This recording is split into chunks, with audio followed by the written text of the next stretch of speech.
Nasdaq hit an all-time high today, but as it did, something interesting happened. The big players in the Nasdaq, the heavyweights, Apple, Microsoft, Facebook, as soon as they hit that all-time high, they started to sell off. Nothing too crazy, but we saw some significant declines. Facebook down 2%, Microsoft down 1%. This was at a point at which they were all slightly doing okay earlier in the day, started to sell off. And we're seeing other areas of the market outperform these players and outperform the market. Airlines across the board did very well today, specifically American Airlines, for their own reasons, better than the market by a lot. Same thing with the cruise lines, same thing with the banks.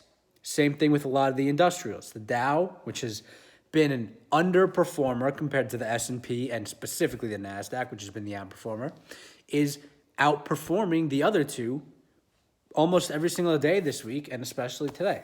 So the way I see it is we're really hitting a ceiling.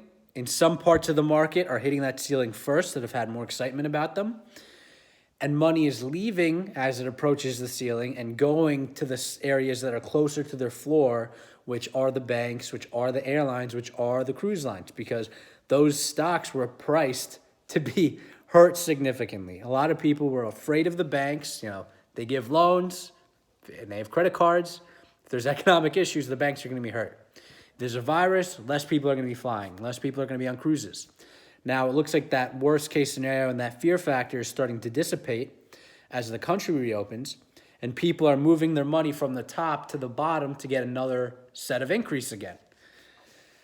And that seems to be like a fair theme, but it leaves us with the question, are we too high on the ceiling? Is the ceiling too high? Because Microsoft, Apple, Facebook, these are companies that really shouldn't really see a decline. They should see a slowing of the excitement. But there's no reason for people to want to let go of these companies unless they happen to buy them at the bottom and saw a lot of gains and want to take some off the table. So that's where the debate lies. Is this pullback? Is this, not super excitement about reaching the all-time highs? Is it profit taking?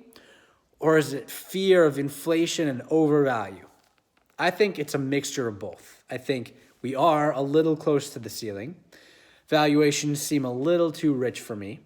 And if I had bought megacap tech at the bottom and held it and had gains in that area, I would want to take some. I said yesterday I was taking some gains on Microsoft. That's kind of, I agree with that philosophy. But at the same time, I'm not excited to buy at these levels, and I'm not going to buy unless I get a better price. So I do see the case for valuations are a little too steep at these levels. Let's pause. That might lead to a pullback. I want to pull back. Obviously, I'm a long-term bull, and I got a little bit of cash on the sidelines that I'm preparing to use for a pullback. So the way I see it right now is the market's gotten back to all-time highs. We've had the rally. We're in the final stages of the rally. If you watch my past couple of videos, I talked about the wind-up toy analogy. Seems like we're hitting the wind-up point. We got to rewind. But it's not going to be down. We're not going to see a massive drop again and get this major wind-up and this major release. We might see a little pullback. We might see 5-10%. That 10% would be on the heavier side. 2 to 5% seems reasonable and fair, nothing to worry about. But for the next couple weeks or couple months, we're going to be flat, just kind of volatile, flat, a lot of up and down, but overall remaining flat. That's what I believe. That's what I hope for. We're at all-time highs. That's what should happen. We should not keep hitting new all-time highs in an environment like this. And we're doing that just waiting for the economic fundamentals to catch up. Just waiting to make sure that unemployment returns, people get their jobs back, make sure that people are going and traveling again, which is going to bring in spending and boost the economy overall. And then once we get that data, once that's been proven, once we have a better understanding and a better picture of what's actually happening in the economy and the disconnect between the stock market and the economy has closed, then I believe the stock market will begin a longer-term bull run, and we'll get back to 2018, 2019, when it felt like we were hitting all-time highs essentially every week, almost like every day. If it wasn't a day with an all-time high, we were freaking out almost. So let's chill. Right now is a time for patience.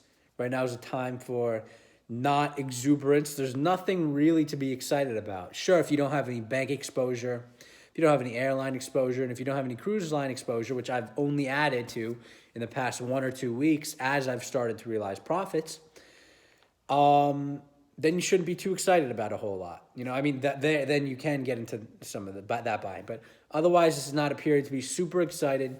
This is a period to think about the market, think where you want to be, and plan for the long term.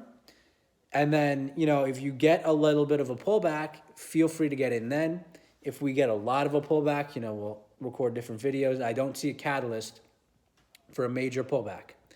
I see a possibility in the end of July if there's still employment issues, when unemployment benefits run out. That is an area of concern, but we will address that when it comes. We'll see what happens in the next couple of weeks. Still too early to be worrying about that.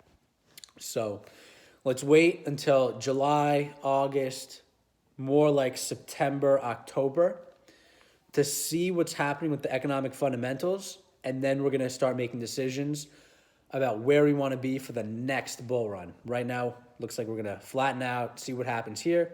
We're going to chill at these levels, very high levels to chill. So maybe we'll get a little bit of a pullback and then chill. But regardless, it'll be macro flat. And then in a couple months, we'll get back to the bull run. It'll be like, whoop, whoop, whoop. So let's see what happens. Until next time, peace.